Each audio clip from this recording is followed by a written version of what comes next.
Avant que la pandémie du coronavirus touche la Nouvelle-Calédonie, nous avions rencontré l'UFC Que Choisir lors de la Journée mondiale des droits des consommateurs.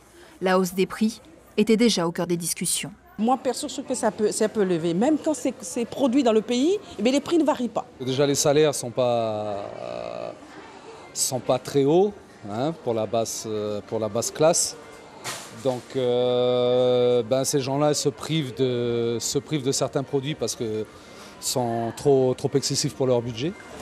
Depuis peu, l'association a publié une étude concernant le panier calédonien et l'évolution tarifaire de 36 produits alimentaires, d'hygiène, d'entretien et de beauté.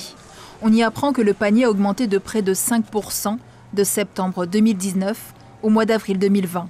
55% des prix sont à la hausse depuis la fin du contrôle des marges et la mise en place de la taxe générale à la consommation, ou TGC, à taux plein. Sur les prix disponibles sur l'Observatoire des prix, on avait déjà une augmentation en janvier 2020.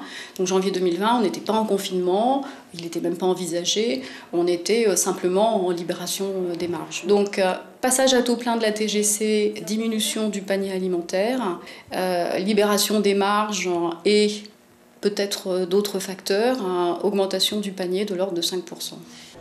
Toujours selon cette étude, la hausse des prix est aussi observée dans le panier du gouvernement de la Nouvelle-Calédonie, des produits que l'on retrouve sur le site internet prix.nc.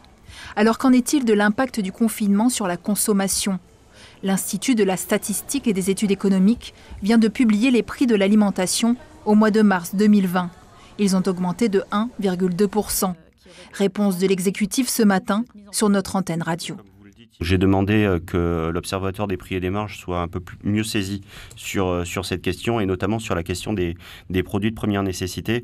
Ensuite, il y a une réalité, c'est que les prix du fret augmentent pendant cette période, qui fait que c'est répercuté parfois, même souvent, directement aux consommateurs. Cette augmentation du prix du fret, elle n'est pas que liée à la Nouvelle-Calédonie, elle est mondiale, donc c'est des choses qu'on doit réussir à prendre en compte. Mais une enquête est en cours sur ce point-là et sera communiquée rapidement. Face à cette situation, l'UFC Que Choisir souligne l'importance d'étudier la formation des prix et de relancer les accords de compétitivité.